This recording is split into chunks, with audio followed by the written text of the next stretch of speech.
인포마켓입니다. 오늘은 헝다 문제를 제가 리포트를 쓴 게 있는데 트레이드 시점에서 본 헝다 문제로 제목으로 이걸 한번 전망을 해보도록 하겠습니다.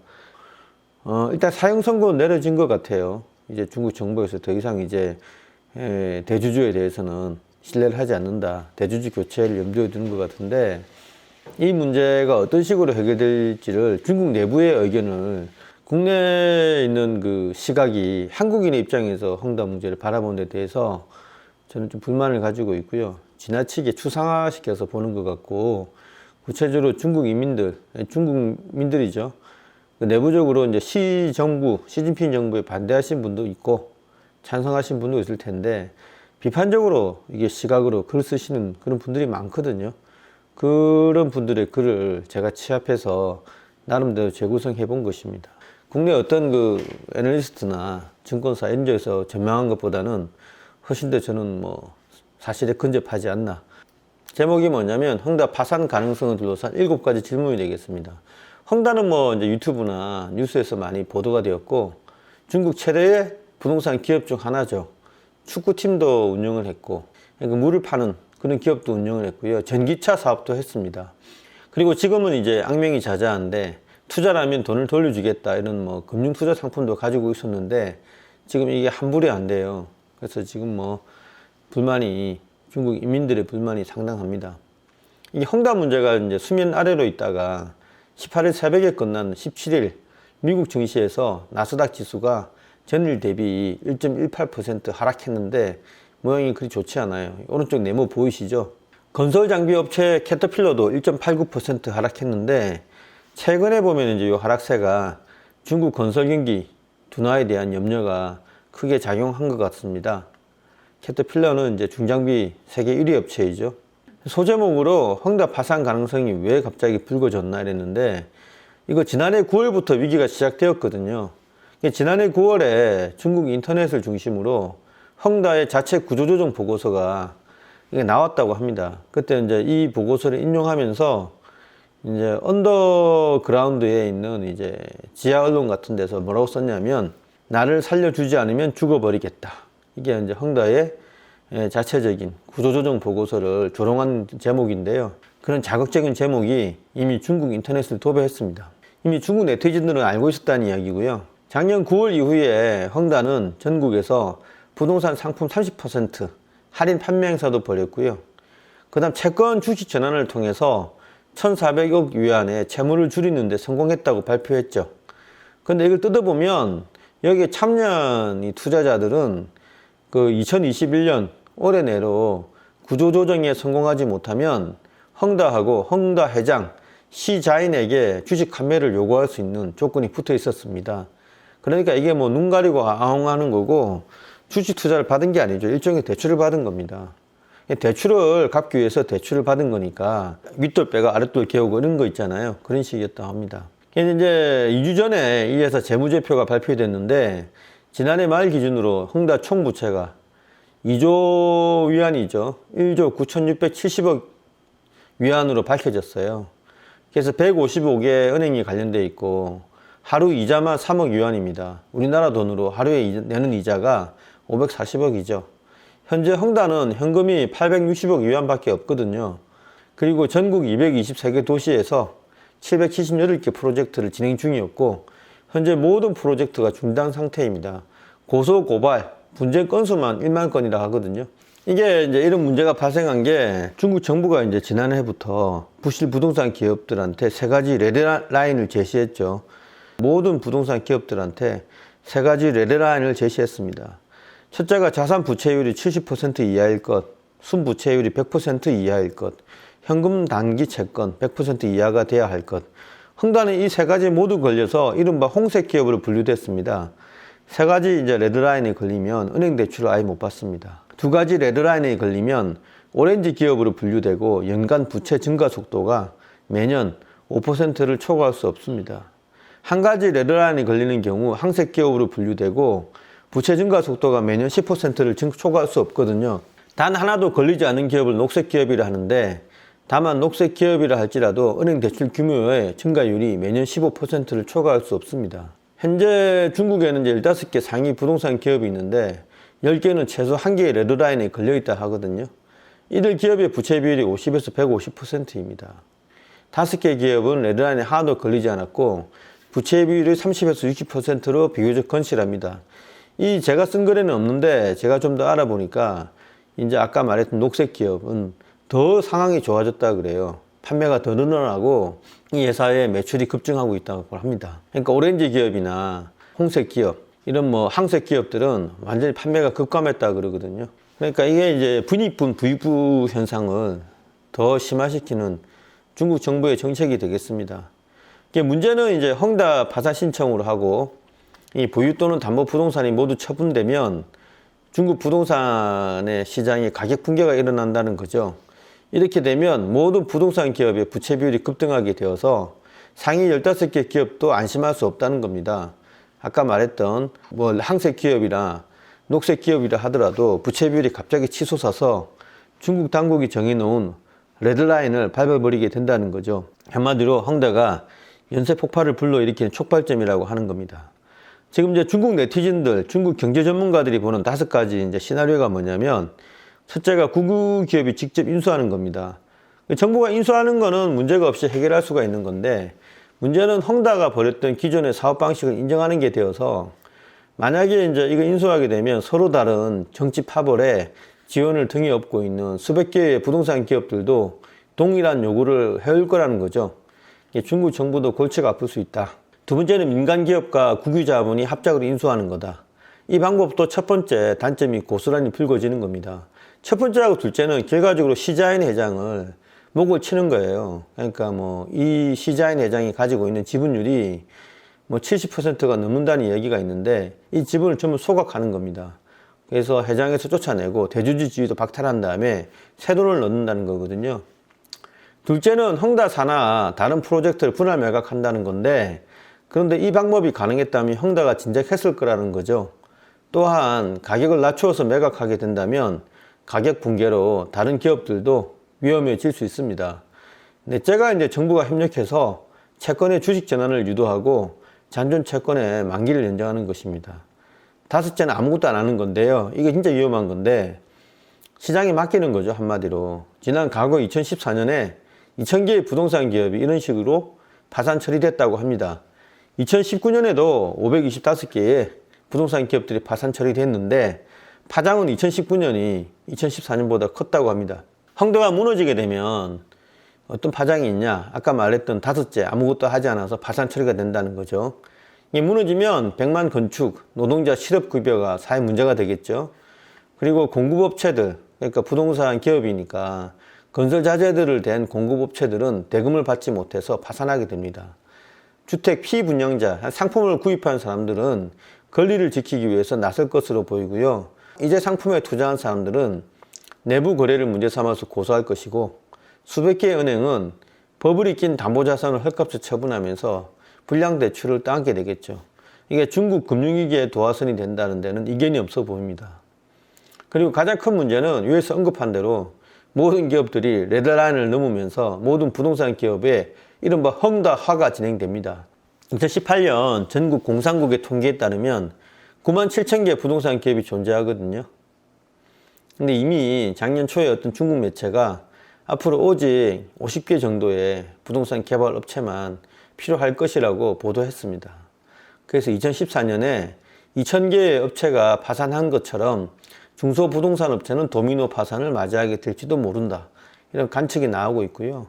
만약에 앞에 이제 대형 기업들 15개에 속하는, 상위 15개에 속하는 대형 부동산 기업들이 헝다화로 진행되면 스케일이 달라지죠.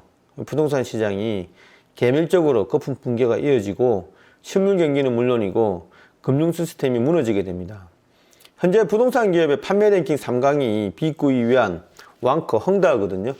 지난해 이제 빅구이 위안하고 왕커하고 헝다는 6천억 위안이나 7천억 위안 판매額을 기록했습니다. 세 회사가 거의 비슷한데, 헝다 문제가 빅구이 위안이나 왕커로 불똥이 옮겨 타면 안 되겠죠. 헝다하고는 달리 부동산 대장주인 왕커가 재무구조가 좋다고 합니다. 지난해 보유한 현금 규모가 1732억 위안으로 당일 연도 이자 비용 897억 위안보다 훨씬 많았거든요. 그런데 이 회사마저도 헝다 때문에 주가가 좋지 않아요. 다음 왕커 5년 차트인데 한번 보세요. 오른쪽에 이 네모 보이시죠? 빨간 거. 이거 보시면 엄청난 기울기로 빠지고 있잖아요. 그러니까 왕커마저도 헝다 문제로 인해서 유탄을 맞고 있다. 이렇게 보이고요. 또 다른 이제 자이언트는 비익구 위안인데 양후이엔이 최대 주주입니다. 여자분인데 여성 중에 최대 부호로 인정받고 있죠. 부친이 양거창인데 이분이 이제 공산당 양대 기구인 정협위원이에요. 근데 이 여자가 이제 2018년에 키프로스 시민권을 획득해서 국외 도피 의혹도 받았고 그렇게 중국 정부가 우호적으로 바라보고 있는 기업이 아닙니다. 이 회사 차트 역시도 최근 들어 좋지 않아요. 2018년에 최고점을 형성하는 이후에 등락을 거듭하다 올 들어 계속 하락하고 있거든요. 보이시죠? 이게 중국 투자업계는 이런 대형 기업보다 중소형 부동산 기업에 실질적인 위험이 닥칠 것으로 보고 있습니다. 실제로 이제 올 들어서 리징홀딩스, 중팡 주식, 윈난 청토우 등 세 개의 부동산 기업이 줄줄이 상장 폐지 위험 경고를 받았거든요. 그러니까 이들은 3개 레드라인 관리 정책 출범한 이후에 처음으로 상장 폐지 위험에 빠진 부동산 기업입니다. 그래서 여기까지는 이제 배경 설명이 되고요. 제가 오늘 이제 방송을 찍는 이유는 정치적인 문제가 중국에 있다고 하는 네티즌의 글을 제가 읽었습니다. 장점인 정징홍 등수평 가족의 것이라고 하거든요. 헝다가. 그래서 정징홍 일파에 시진핑이 타격을 가한다고 하자면 사람은 내 좋고 재산만 남기는 방법을 택할 것이다. 이런 관측이 오래전부터 중국 네티즌 사이에서 이게 나오고 있었습니다. 시자에는 토사구팽당하고 희생당할 것이라는 게 거의 일반적이고요. 심한 경우에 이제 모처에 이제 감금이 되겠죠. 누구처럼. 이 과정에서 헝다의 대부분 손실을 일반 국민이 분할해서 떠안게 된다고 합니다. 우수한 자산만 시진핑 파의 통제 범위 내로 옮겨갈 것이고 이 과정에서 파별 간 승자와 패자가 나뉘게 된다는 건데요. 전 이 시나리오가 굉장히 합리적이다. 또는 중국의 과거 스토리상 이렇게 되지 않겠냐 이렇게 생각하고 있습니다. 여섯 번째 질문이 외국 투자자들의 투자 금액이 33조가 넘는다고 하는데 이 처리는 어떻게 할 것이냐인데 중국 부동산 기업의 이윤율은 일반적으로 10%가량이라고 합니다. 근데 헝다가 홍콩에서 발행한 회사채 이율은 무려 10%에 달하거든요. 지난 3년 동안에 헝다의 달러 표시 채권은 표면 이율이 12% 정도였습니다. 근데 암흑가라고 해야 되나요? 이 블랙마켓에서는 이제 이율이 20%짜리도 있었다고 합니다. 심지어는 36%에 달했다는 아직 확인되지 않은 그런 루머도 있는데요. 어쨌든 12%는 됐다고 합니다. 포면금리가 달러채가. 그래서 이 저금리 시대에 12%가 됐다는 거는 이미 이 회사는 파산 상태라는 거를 인지를 했다는 거죠. 이 채권을 산 사람들조차가. 이 누가 샀냐면 현재 블랙록하고 스위스 UBS, 프랑스 아문디 등에서 이제 헝다 달러채에 투자했고 모든 외국 기업의 투자 잔액이 265억 달러 정도로 추산하고 있습니다. 30조 정도 되는 건데 상식을 벗어난 고금리채니까 이들 투자자들도 리스크를 알고 있었다는 게 분명하거든요. 이게 모를 수가 없어요. 홍콩 시장에서 있었던 투자자라면 이게 아마 고금리채니까 대성충당금 쌓아놓고 플레이한 것처럼 보이거든요. 분명 중국 정부가 헝다를 파산시키지 않고 구조조정을 하게 되면 채무조정안에 이들 외국계 투자자도 동의하라고 압력을 넣을 게 분명합니다. 외국 기업들도 리스크를 알고 고금리채를 산 거니까 책임이 있다고 분명히 중국 정부가 지적할 게 뻔하거든요. 결국에는 모든 투자 금액을 잃느니 부분이라도 건지기 위해서 이들 투자자들은 중국 정부의 안에 동의할 수밖에 없는 상황이에요. 이때는 이제 투자 손실을 어떻게 분담하느냐를 둘러싸고 갑론을박이 벌어지겠죠. 가장 현실적인 처리 방안은 제가 이제 7회 결론을 썼는데 결국 구조조정 이후에 핵심 자산을 양도하는 겁니다. 중국 부총리가 이제 류허죠. 베이징 국무회의에서 헝다 집단 직면한 재무적 문제를 유동성 문제라고 규정했는데 참 모호한 표현이죠. 중국식 표현인데 파산 또는 청산을 용인하겠다는 건지 시진핑이 이를 구할 것인지 아무도 모릅니다. 근데 중국 정부의 능력을 무시하시면 안 되는 게 분명 구할 능력이 있습니다. 부채가 355조라 하더라도 중국의 경제 규모를 보면 별거 크지 않거든요.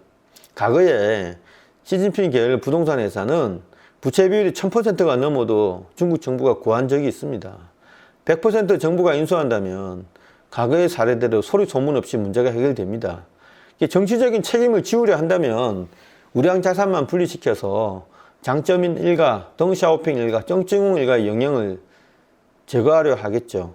핵심 자산만 민간기업 또는 국유기업이 인수할 텐데 이때는 아마 대규모 구주주의 지분율 상각이 이루어지겠습니다. 감자가 되는 것이죠. 그래서 새 돈을 인젝션해서 뭐 그게 국유기업이 되었든 정부가 지정하는 원하는 민간기업이 되었든 핵심 자산만 인수한다는 거겠죠. 물론 부동산 기업이기 때문에 우량자산하고 비우량자산 구분하는 게 의미가 없는데 뭐 다 같이 금융권 담보를 제공되어 있지 않겠어요? 다만 이 말은 뭐냐면 수사적 표현입니다. 그 인수하는 쪽에서 가장 노른자에만 선별해서 인수하겠다 이런 의미겠죠. 그런데 다만 이제 이 장점인파, 덩샤오핑 일가, 정증웅파의 완강한 정치적인 저항에 부닥친다면 헝다를 아예 포기할 수도 있습니다. 이렇게 되면 헝다만 파산시키고 그 파장을 최소화하기 위해서 다른 기업에 오히려 지원을 할 수도 있거든요. 시진핑은 완만하게 시장에 충격을 주지 않을 갈 것이냐, 아니면 과격하게 뭐 헝다를 완전히 파산시킬 것이냐, 두 가지 중에 손해보지 않는 결정을 택하겠죠. 만약에 후자를 택한다면 시장은 단기적인 혼란에 휩싸일 수밖에 없어요. 최근 들어가지고 IT 기업에 대해서 규제를 강화하고 뭐 공동부유 이걸 강조하고 여러 개의 정품 운동을 벌이는 것도 어쩌면 그 사회에 미치는 파장을 최소화하기 위한 것으로 생각할 수도 있습니다. 뭐 과격한 파산이 진행되면 전 세계 시장 충격은 어떻게 될까요? 저는 그 올해 아케고스 펀드 빌황이라고 그 한국계 펀드 매니저 있잖아요. 그 사람이 이제 레버리지 투자를 해가지고 기술주로 완전히 파산을 했지 않습니까? 그때 30조 원이 날아갔는데 그 파산한 것하고 비슷한 강도가 되지 않을까 생각하고 있습니다. 나스닥이 1000포인트 이상 하락한 올해 5월의 상황하고 비슷한 국면이 전개될 수가 있겠습니다. 특히 중국에 이제 투자한 회사하고 중국 경기 침체에 영향을 받는 관련 회사들이 급락할 가능성이 높죠. 근데 전자가 진행되면 질서 있는 구조조정이 진행되면서 투자자들에게 기회가 올 수 있습니다. 이미 중국 증시에서는 헝다 주가 아까 차트 보여드렸잖아요. 많이 급락해서 어느 정도 내성이 길러진 상태거든요.